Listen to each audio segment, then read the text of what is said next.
문이과를 다 헐어버리자. 이게 무슨 소리야? 이제 이해가 되기는 돼. 안녕하세요, 유민우입니다. 오늘은 시즌 4-2 융합지문으로 같이 한번 공부해 볼게요. 자, 이 지문은 사회생물학을 소재로 다루죠. 사회생물학, 화제부터 굉장히 문이과의 대통합이 느껴지죠. 지금 여기에서 에드워드 윌슨 얘기가 나오는데, 여러분 혹시 통섭이라는 책 들어본 적 있어요? 잘은 몰라도 한 번쯤 들어본 적은 있는 것 같죠? 그렇죠? 그 통섭을 쓴 작가가 이 윌슨이거든요. 그리고 윌슨이 여러분 최재천 교수님 들어본 적 있죠? TV에서도 가끔 나오고 하시는데 그분 스승님이에요. 그래서 그 최재천 교수님도 실제로도 문이과를 다 헐어버리자, 그런 말씀 많이 하시거든요. 그래서 지금 여기서 이제 도덕의 기원을 설명하는데 그걸 진화론으로 얘기를 하려고 한답니다. 저게 첫 번째 문단의 내용이었고요.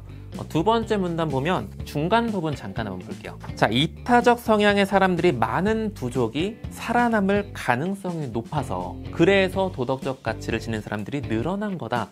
자, 이게 도덕의 기원을 진화론으로 이렇게 바라보는 그런 관점인데, 그러니까 읽어보면 무슨 얘기인지 이해가 되기는 돼. 근데 또 한편으로 생각해보면, 아니 이타적이라고 하는 거는 내가 좀 손해를 보는 거잖아, 남들에 비해서. 좀 희생을 당하는 거죠. 근데 어떻게 그게 또 이익이 될 수가 있지? 더 살아남을 수가 있는 거지? 이런 생각이 들기도 해요. 그 얘기가 바로 뒤에 나옵니다. 한번 보죠, 같이. 보면은 이타적 성향은 자신의 희생을 통해서, 즉 점차 줄어들게 될 거기 때문에 사실 정확하게 설명하기가 어렵다, 이런 얘기로 이 문단이 마무리가 되죠. 자, 이어서 3문단 볼 텐데요. 이건 하나하나 같이 보겠습니다. 조금 어려웠죠, 3문단이. 자, 들어가 보죠. 윌슨은 집단 내에서 특정 형질을 가진 개체의 수가 그 형질로 인해 세대를 거듭하며 변하는 것을 개체 선택이라고 하고, 또 특정 형질을 가진 개체를 얼마나 많이 보유한 집단이냐에 따라 집단의 생존과 번성 가능성이 달라지는 걸 집단 선택이라고 불렀다. 자, 개체 선택이랑 집단 선택이라고 하는 개념이 나와요. 근데 그 정의 자체가 그렇게 이해하기 어려운 건 아니야. 그쵸? 근데 이 뒤에 나오는 얘기가 약간 좀 이해하기 어렵습니다. 개체 선택과 집단 선택은 이타적 개체를 늘리는지의 여부에 상반된 영향을 미친다. 자, 이 얘기부터가 사실 잘 이해가 안 되죠. 그죠? 이타적인 개체를 늘리는지의 여부에 상반된 영향을 미친다는 게 무슨 소리야? 그래서 이게 잘 이해가 안 될 거기 때문에 그 뒤에도 긴 꼬리 원숭이를 바탕으로 해서 그 예시로 설명을 좀 해주고 있어요. 쭉 내려가 보면 윌슨은 집단 선택의 속도가 개체 선택의 속도보다 빠른 경우에 이타적 성향의 개체가 늘어날 것이다, 이런 정도의 설명을 해주고 있죠. 그러니까 둘을 비교했을 때 집단 선택이 훨씬 더 빠르게 되면 개체 선택보다, 그러면 전체적으로 봤을 때 이제 약간 좀 희생이 있더라도 전체적으로는 늘어날 수가 있을 것이다, 이렇게 해석을 한 겁니다. 그래서 유유상종이라는 개념도 살짝 꺼내두고서 문단을 마무리했죠. 자, 그 다음에 4문단을 볼 텐데요. 4, 5문단은 사실 그렇게 어렵지는 않아요. 4문단에서 친족 이타성의 형질, 그리고 호혜적 이타성의 형질이라고 설명을 하죠. 그 형질 얘기하면서 이타적인 성향이 확산된다, 이런 뭐 자연적인 사실을 근거로 도덕의 기원을 설명했다, 이렇게 얘기하는데, 5문단에 들어가 보면 피터 싱어가 등장해서 바로 까요. 어떻게 까느냐? 핵심은 이거예요. 사실은 사실일 뿐이지 사실에서 뭔가 가치를 꺼내려고 하지 마라, 이게 싱어의 핵심이죠. 그래서 뭐 자연주의적 오류 같은 것도 얘기가 나오고, 우리가 그냥 가볍게 읽어보면은 충분히 이해할 수 있는 그런 내용들로 서술이 됩니다. 자, 그러면 우리가 궁금해지는 건 뭐냐? 싱어는 뭘 주장했는지 이걸 확인해 봐야 될 거잖아요. 그쵸? 6문단, 7문단, 이제 싱어의 관점을 한번 확인을 해보는 겁니다. 자, 6문단에 들어가 보면 도덕을 단지 취향이나 주관적 감정의 문제로 간주한 것은 아니다, 라고 얘기를 합니다.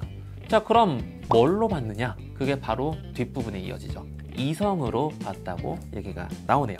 자, 그러면서 얘기가 이제 나오는 게, 호혜적인 이타성만으로는 우리가 그냥 낯선 사람들을 도와주고 이런 것들을 이해할 수가 없다, 이거야. 우리가 이 호혜적인 이타성, 윌슨이 설명한 그 관점에 따르면은 나도 나중에 도움을 받을 수 있으니까 내가 미리 도와준다 라는 건데, 여러분 꼭 그렇게 계산적으로 도와줘요? 그러니까 내가 뭔가를 바라는 게 아니고 정말 그냥 선의로 다른 사람을 도와줄 수가 있는 거잖아. 이런 비호혜적인 이타성은 설명이 안 된다, 이거죠. 아까 윌슨 같은 방식으로는. 자, 그래서 비호혜적인 이타성과 불편부당한 관점이라는 얘기를 꺼내면서 싱어가 주장을 하는 겁니다. 자, 마지막 7문단도 가볍게 한번 살펴볼게요. 싱어는 비호혜적인 이타성이 그로 인해 유발되는 불이익에도 불구하고, 불이익이 뭐예요? 그러니까 내가 도와주는 걸 보상을 못 받잖아. 그러니까 선의로 그냥 낯선 사람들을 도와줬을 때.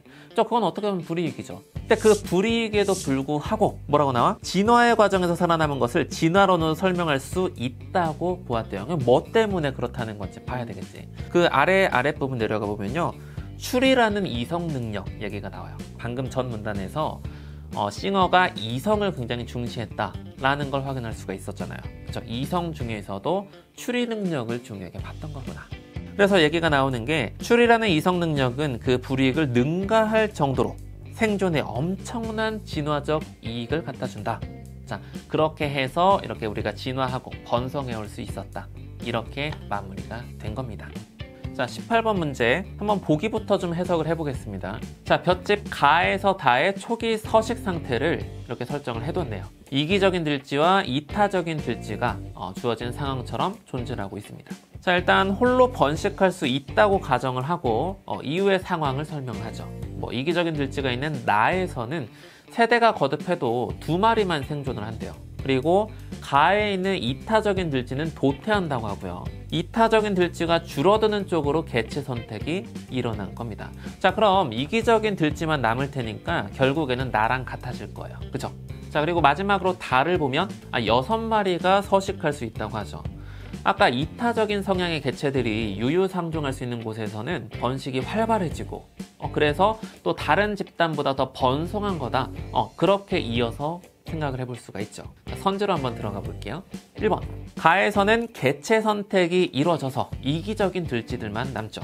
나는 개체 선택이 이루어지지 않고 그대로일 겁니다. 자, 2번. 달을 얼핏 보면 좀 그래 보일지 몰라도 가를 보면 그렇지가 않죠. 그러니까 이타적인 들쥐는 도태되고 또 이기적인 들쥐들만 살아남았으니까요. 그러니까 그럼에도 다해서 이타적인 들쥐의 개체수가 늘어난 것은 집단 선택 때문입니다. 그렇죠? 자, 그 다음 3번. 이게 답이겠죠. 그러니까 가는 개체 선택으로 인해서 이타적인 들쥐가 1마리에서 0마리로 줄었는데 다에서는 집단 선택의 결과 6마리로 늘었잖아. 그렇죠? 이게 정답 선지고요. 4번. 달을 보면 같은 형질의 개체들 사이에서도 일어남을 알 수 있죠. 5번은 이타적인 개체의 적응도가 상승되었다고 볼 수가 없습니다. 아예 도태돼 버렸으니까요. 자, 그래서 정답이 3번입니다. 자, 이렇게 해서 오늘 사회생물학 지문에 대해서 같이 한번 생각해 봤습니다. 오늘은 여기까지 하고요. 그럼 우리는 다음에 또 만날게요. 안녕.